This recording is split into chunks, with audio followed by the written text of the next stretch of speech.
السلام عليكم ورحمة الله تعالى وبركاته. في هذا الفيديو رايحين on va voir la configuration de port d'un microcontrôleur Atmel 328. Donc dans la datasheet, on va aller vers le port input-output port. Ici, c'est le schéma équivalent comporte une résistance de rappel pull-up résistor. On peut voir que cette résistance est connectée à une source de tension, donc c'est du 5 volts. Ici, on a le pin, ça c'est l'entrée ou la sortie, ou la sortie de notre microcontrôleur. Bon, là, comme nous avons vu déjà dans le module de logique, la résistance de rappel pull-up résistor sert à forcer l'entrée à 1. Le problème avec l'électronique, c'est le noise, les perturbations. Si on a un pin d'entrée qui est perturbé, on va avoir une fluctuation entre le 0 et le 1. Mais la résistance pour la résistor va forcer l'entrée toujours à 1. Si on veut mettre le pin à 0, donc on doit le mettre ou le connecter à la masse. Maintenant, voici le schéma général d'un pin d'entrée XN. Donc X c'est pour B, C ou D. N c'est le numéro de pin.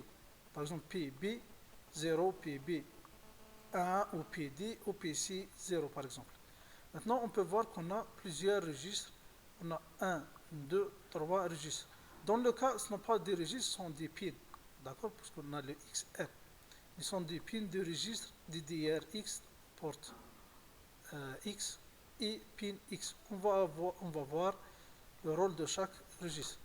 Toujours en lisant dans la datasheet, on peut voir que, l'introduction, que chaque pin consiste de 3 bits. Donc les 3 bits sont associés à 3 registres. Maintenant, le registre DDRX, donc par exemple DDRB, DDRC, DDRD, vont select the direction of this pin. Donc ils vont déterminer la direction du pin. Est-ce que c'est un pin en entrée ou sortie?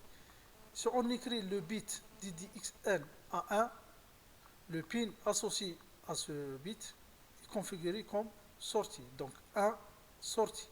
0, c'est une entrée. C'est une logique inverse à celle de microcontrôleur microchip 16F. Donc 1, c'est une sortie et 0, c'est une entrée.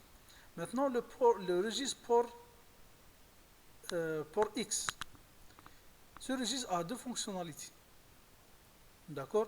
La première fonctionnalité, le if port XN is written to 1 when the pin is configured as an input pin.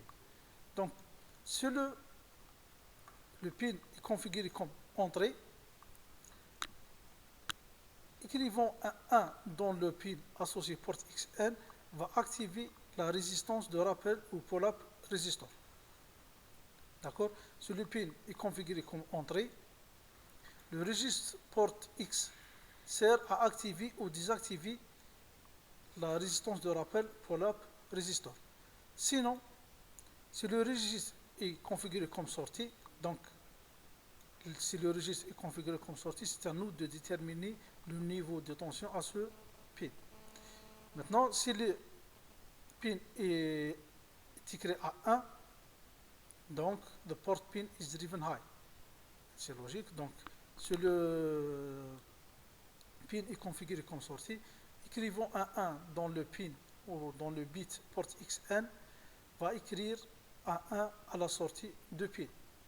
Maintenant, il nous reste le troisième registre, donc le pin XN.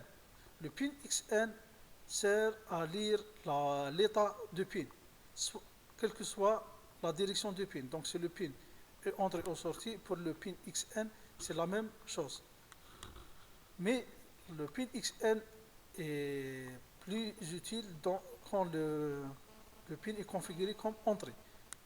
Donc si on veut lire l'entrée dans notre microcontrôleur, on peut la retrouver dans le registre pin XN. Le pin XN a une autre functionality.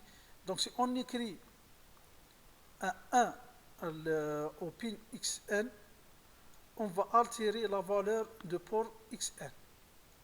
Toggles, the value of port XN. On a vu dans le TD en présentiel comment on fait le toggle d'un port, donc la sortie.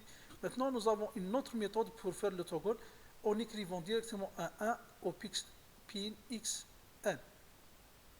Rappelez-vous bien de cette fonctionnalité parce que je vais vous demander de faire ce toggle dans un travail demandé.